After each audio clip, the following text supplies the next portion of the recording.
Hello दोस्तों, मैं राहुल पांडे आप सभी का सक्षम फाउंडेशन क्लासेस के यूट्यूब चैनल में आपका स्वागत करता हूँ। आज हम लोग क्लास 10 के एक बहुत इम्पॉर्टेंट चैप्टर इलेक्ट्रिसिटी के बारे में पढ़ने वाले हैं। आप सबका एग्ज़ाम अब सामने आ चुका है, इसलिए यदि आप कम समय में अच्छे से अच्छा स्कोर लाना चाहते हैं तो आप इस वीडियो को कहीं से भी स्किप ना करें। हम आप लोगों को कम समय में बहुत ही बेसिक से लेकर के फाउंडेशन से लेकर के एडवांस लेवल तक पहुंचाने वाले हैं। तो चैप्टर का नाम है हमारा इलेक्ट्रिसिटी। इलेक्ट्रिसिटी में जो सबसे इम्पॉर्टेंट चीज़ होता है वो होता है चार्ज। इलेक्ट्रिसिटी का मीन्स ही है चार्ज। चार्ज होता क्या है? चार्ज हम लोग कहते हैं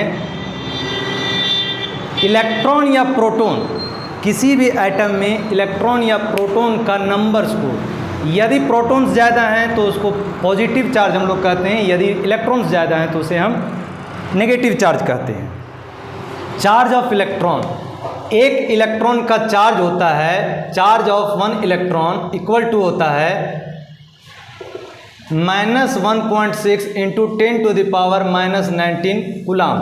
कूलाम चार्ज का SI यूनिट कहलाता है। और एक प्रोटॉन का चार्ज होता है, charge of one proton equal to, सिर्फ प्लस और माइनस का अंतर होता है 1.6 × 10⁻⁻19 कूलाम। यहाँ हमने चार्ज, पॉजिटिव चार्ज और नेगेटिव चार्ज को एक्सप्लेन किया है। Charge a unit of matter that expresses the extent to which it has more or fewer electrons then protons. यानी कि किसी भी मैटर में इलेक्ट्रॉन्स से, प्रोटॉन से इलेक्ट्रॉन्स कितना ज़्यादा या कम है, इसी एक्सटेंट को जो एक्सप्रेस करता है उसे हम चार्ज कहते हैं। अब है पॉजिटिव चार्ज। पॉजिटिव चार्ज का मतलब है कि यदि नंबर ऑफ प्रोटॉन्स ज़्यादा रहे तो उसे हम लोग कहते हैं पॉजिटिव चार्ज है, और यदि नेगेटिव इलेक्ट्रॉन्स, अगर इलेक्ट्रॉन्स ज़्यादा रहें तो उसे हम नेगेटिव चार्ज कहते हैं। चार्ज का सिंबल होता है Q, यानी Q से हम लोग चार्ज को डिनोट करते हैं। इसका SI यूनिट कूलम होता है, जिसे शॉर्ट में हम लोग C लिखते हैं। एक कूलम चार्ज में कितने इलेक्ट्रॉन प्रेजेंट रहते हैं वो है 6 × 10⁻18 इलेक्ट्रॉन्स। ये NCERT बुक के हिसाब से है। वैसे होता है 6.25 × 10⁻18 इलेक्ट्रॉन्स एक कूलम चार्ज में प्रेजेंट होता है। चार्ज दो तरह का होता है, एक होता है स्टैटिक चार्ज और एक होता है करंट चार्ज। हम लोग को इस क्लास में स्टैटिक चार्ज के बारे में नहीं पढ़ना है, सिर्फ हमें पढ़ना है करंट चार्ज के बारे में। फिर भी स्टैटिक चार्ज उसे कहते हैं जो कि रेस्ट पोजीशन में चार्ज होता है। जैसे हम लोग केमिस्ट्री में भी पढ़े होंगे कि जब हम लोग बालों को कॉम्ब करते हैं, हेयर को जब हम कॉम्ब करते हैं तो हेयर और कॉम्ब में दोनों में चार्ज और ट्रांसफ़र ऑफ चार्ज होता है। जब हम उस कॉम्ब को पीस ऑफ पेपर्स के सामने लेकर के जाते हैं तो वो पीस ऑफ पेपर को अट्रैक्ट करता है, उसे ही हम कहते हैं स्टैटिक चार्ज। मगर हमें इस क्लास में सिर्फ करंट चार्ज के बारे में पढ़ना है। करंट चार्ज ट्रांसफ़र किस में होता है? करंट चार्ज ट्रांसफ़र होता है कंडक्टर्स में। कंडक्टर्स हम लोग कहते हैं जिसमें भी फ्लो ऑफ इलेक्ट्रॉन्स को, जो भी ऑब्जेक्ट या मटेरियल फ्लो ऑफ इलेक्ट्रॉन्स को अलाउ करे, फ्लो ऑफ इलेक्ट्रॉन्स के पैसेज को अलाउ करे, उसे हम लोग कंडक्टर्स कहते हैं। और जो इलेक्ट्रॉन्स के फ्लो को अलाउ ना करे, पैसेज को अलाउ ना करे, उसे हम लोग कहते हैं इंसुलेटर। दोनों का डेफिनेशन मैं बोर्ड पर लिख दे रहा हूँ, आप लोग वीडियो रोक करके इसे लिख सकते हैं। कंडक्टर उसे कहते हैं material that allow charge to pass through it is called conductor. यानी कि वैसा मटेरियल जो चार्ज के पैसेज को या चार्ज को पास होने के लिए, अपने से चार्ज को पास होने के लिए देता है, उसे हम कंडक्टर कहते हैं। एग्जाम्पल में मेटल्स, जितने भी मेटल्स होते हैं वो गुड कंडक्टर ऑफ इलेक्ट्रिसिटी होते हैं। कंडक्टर दो तरह के होते हैं, उसमें कन्फ्यूजन मत होइएगा। एक गुड कंडक्टर ऑफ हीट होता है, गुड कंडक्टर ऑफ इलेक्ट्रिसिटी होता है। मगर अभी हम सिर्फ पढ़ रहे हैं कंडक्टर ऑफ इलेक्ट्रिसिटी। इसमें कंडक्टर ऑफ हीट का कहीं जिक्र नहीं है। जितने भी मेटल्स होते हैं वो अपने से चार्ज को, यानी कि इलेक्ट्रॉन्स को पास होने के लिए देते हैं, इसीलिए metals good conductor of electricity होता है। इसमें एक लिखा हुआ है ग्रेफाइट। ग्रेफाइट एक नॉन मेटल है, एलोट्रॉप ऑफ कार्बन होता है। ये नॉन मेटल होते हुए भी इलेक्ट्रिक का गुड कंडक्टर होता है। हम नीचे लिखें insulator. Material that do not allow charge to pass through it is called insulator. यानी कि वैसा मटेरियल जो अपने से चार्ज को पास होने के लिए नहीं दे। जैसे जितने भी मेटल्स होते हैं सिर्फ ग्रेफाइट को छोड़ करके, एक ग्रेफाइट ही है जो कि अपने से करंट को पास होने देता है नॉन मेटल होते हुए भी। जितने भी नॉन मेटल्स हैं वो बैड कंडक्टर ऑफ इलेक्ट्रिसिटी हैं या फिर इंसुलेटर हैं। वुड हो गया, प्लास्टिक हो गया, ये सभी इंसुलेटर कहलाते हैं। एक मेटेलिक वायर के अंदर ये हम एक छोटा सा क्रॉस सेक्शन लिए मेटल वायर का, जिसमें कि दिखा रहे हैं इलेक्ट्रॉन्स जो हैं ई से इलेक्ट्रॉन को रिप्रेजेंट कर रहे हैं। इलेक्ट्रॉन जो है वो अनइवनली डिस्ट्रीब्यूटेड है, यानी कि इलेक्ट्रॉन जैसे तैसे बिखरे हुए हैं पूरा का पूरा मेटेलिक वायर में। कुछ इधर फ्लो कर रहा है, कुछ उधर फ्लो कर रहा है, यानी कि कोई डायरेक्शन नहीं है। अनइवनली सारे के सारे इलेक्ट्रॉन्स डिस्ट्रीब्यूटेड हैं। इसी को जब हम इलेक्ट्रिक सर्किट में एक सेल से ज्वाइन कर देंगे, जब इसको हम बैटरी या फिर सेल से कनेक्ट कर देंगे तो यही क्या इसमें देख सकते हैं आप लोग, इलेक्ट्रॉन का डायरेक्शन को हम इधर एरो से डिनोट किए हैं, सब का सब इधर एरो से सबको डिनोट किए हैं हम। यानी कि जो बड़ा वाला बैटरी में सेल में ये जो बड़ा वाला होता है इसे प्लस साइन कहते हैं और इसे माइनस टर्मिनल कहते हैं। तो जितने भी इलेक्ट्रॉन्स हैं सब नेगेटिव से लेकर के पॉजिटिव की तरफ जाते हैं। इलेक्ट्रॉन्स का मूवमेंट नेगेटिव से पॉजिटिव की तरफ होता है। बट कन्वेंशनली जो करंट का डायरेक्शन डिसाइड किया गया था वो था from positive to negative, positive से लेकर के नेगेटिव की तरफ करंट का फ्लो बताया जाता था। इलेक्ट्रॉन का फ्लो होता है नेगेटिव से पॉजिटिव की तरफ, मगर करंट का जो फ्लो होता है, करंट का फ्लो कहा जाता है पॉजिटिव से नेगेटिव साइड। ऐसा इसलिए कहा जाता है क्योंकि जिस वक्त करंट का डिस्कवरी हुआ उस वक्त इलेक्ट्रॉन्स का डिस्कवरी नहीं हुआ था। तो लोगों ने माना, ऐसा माना गया कि इलेक्ट्रिसिटी पॉजिटिव चार्ज ही है और पॉजिटिव जो है वो पॉजिटिव को रिपेल करता है। आप लोग पढ़े होंगे positive repels like charges repel each other and unlike charges attract each other. इसीलिए करंट का जो डायरेक्शन था वो बताया गया पॉजिटिव से नेगेटिव के लिए। और यहाँ पर देखिए नेगेटिव है, नेगेटिव नेगेटिव को रिपेल कर रहा है, तो इसीलिए इलेक्ट्रॉन का जो फ्लो होता है वो फ्रॉम नेगेटिव टू पॉजिटिव होता है। और हम लोग करंट का जो डायरेक्शन शो करते हैं, एक सर्किट में करंट को जब हम लोग शो करते हैं तो उसमें हम लोग पॉजिटिव से नेगेटिव के तरफ करंट को शो करते हैं, करंट का फ्लो। अब हम लोग पढ़ेंगे इलेक्ट्रिक करंट के बारे में, यानी इलेक्ट्रिक करंट क्या होता है। चार्ज हम लोग समझे चार्ज क्या होता है, अब हम लोग चार्ज को ही इलेक्ट्रिक करंट ही चार्ज होता है, मगर होता क्या है करंट का फ्लो। करंट का मतलब होता है, करंट का मीन्स ही होता है flow. Flow of anything is called current. जैसे जब पानी का फ्लो होगा तो उसे हम लोग कहते हैं वाटर करंट। जब एयर का फ्लो होता है तो उसे हम कहते हैं विंड करंट। उसी तरह से जब चार्ज का फ्लो होगा तो हम लोग उसे कहते हैं current, electric current. Rate of flow of charge is called current, यानी कि कितनी रेट से, रेट का मतलब होता है टाइम। जब भी हम लोग रेट लिखते हैं तो उसका मतलब होता है नीचे डिवाइड करना होता है टाइम को, और क्या डिवाइड करना है, चार्ज को डिवाइड करना है टाइम से। उसी को हम लोग कहते हैं करंट, इलेक्ट्रिक करंट। जब इसी को हम लोग शॉर्ट में लिखेंगे, इलेक्ट्रिक को हम लोग डिनोट करते हैं आई से, इक्वल टू चार्ज को हम लोग डिनोट करते हैं क्यू से, और टाइम को हम लोग डिनोट करते हैं टी से, यानी कि I equal to Q by T हो जाएगा। करंट का एसआई यूनिट होता है एम्पियर।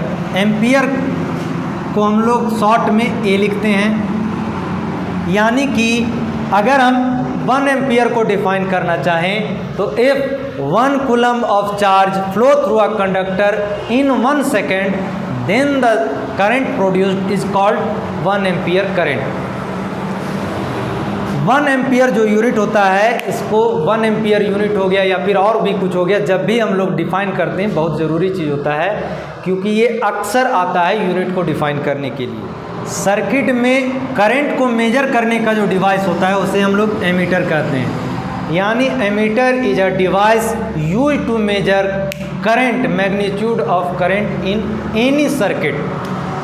जब किसी सर्किट में, ये एक इलेक्ट्रिक सर्किट है, यहाँ प्लस होगा यहाँ माइनस होगा, इसमें जब हम इलेक्ट्रिक सिंबल होता है एमीटर का, ये इधर प्लस इधर माइनस, जब हम लोग किसी इलेक्ट्रिक सर्किट में एमीटर को रख देते हैं, पुट करते हैं, तो हम मेजर करते हैं कि इस सर्किट से कितना करंट फ्लो हो रहा है। ध्यान देने वाला एक बात ये होता है कि एमीटर हमेशा सीरीज में कंबाइन किया जाता है, ना कि पैरेलली।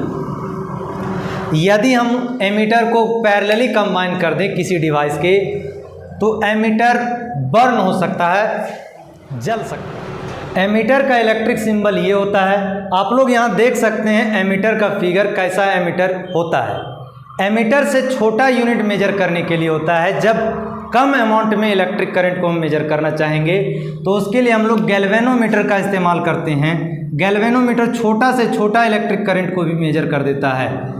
गैल्वेनोमीटर आप लोग यहाँ देख सकते हैं गैल्वेनोमीटर कैसा होता है।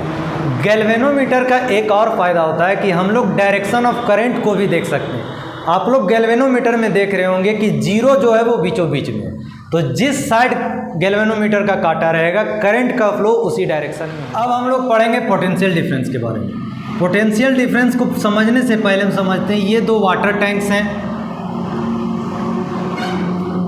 इन दोनों वाटर टैंक्स में दोनों का विड्थ अलग अलग है, एक का विड्थ ज़्यादा है और दूसरे का विड्थ कम है।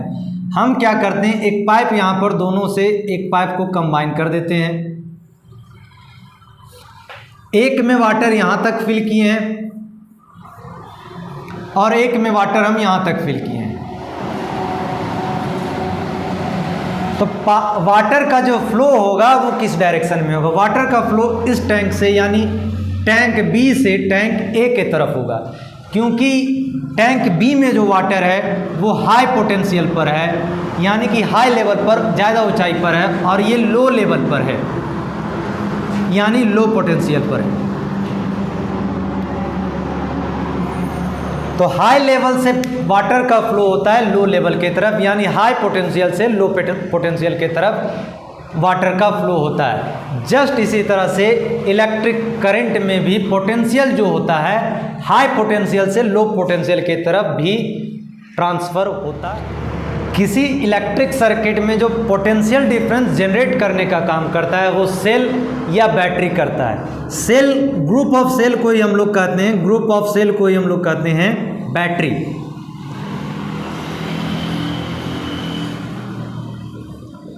यानी जब सेल को हम लोग ग्रुपिंग कर दें, एक सेल के बाद एक सेल, एक सेल के बाद एक सेल लगा दें, तो उसी को कहा जाता है बैटरी। जब एक सर्किट में हम लोग सेल को लगाते हैं, यही पोटेंशियल डिफरेंस, दो टर्मिनल के बीच में पोटेंशियल डिफरेंस को जनरेट करने का काम सेल ही करता है।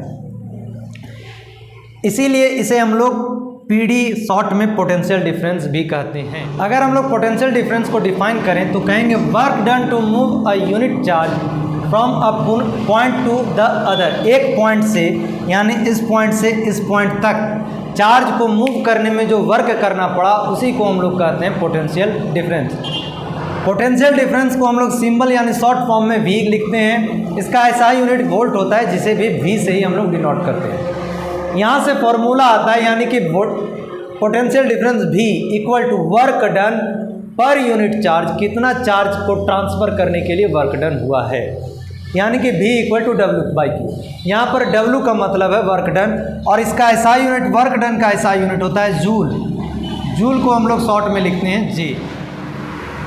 जब 1 वोल्ट को हम डिफाइन करेंगे तो कहेंगे when 1 joule of work is done to move a charge of 1 coulomb from one end to the other is called potential difference of 1 volt. यानी एक पॉइंट से लेकर के दूसरे पॉइंट, एक एंड से लेकर के दूसरे पॉइंट, दूसरे एंड तक चार्ज को मूव करने के लिए, चार्ज को मूव करने के लिए जो हमें वर्क करना पड़ा, जितना भी वर्क करना पड़ा, अगर वो 1 जूल वर्क के बराबर हो तो उसे ही हम कहते हैं 1 volt, potential difference of 1 volt. Volt meter major करता है किसी भी डिवाइस के थ्रू जाने वाले पोटेंशियल डिफरेंस को, यानी कि किसी डिवाइस में कितना पोटेंशियल डिफरेंस है मेजर हम लोग करते हैं वोल्ट मीटर से।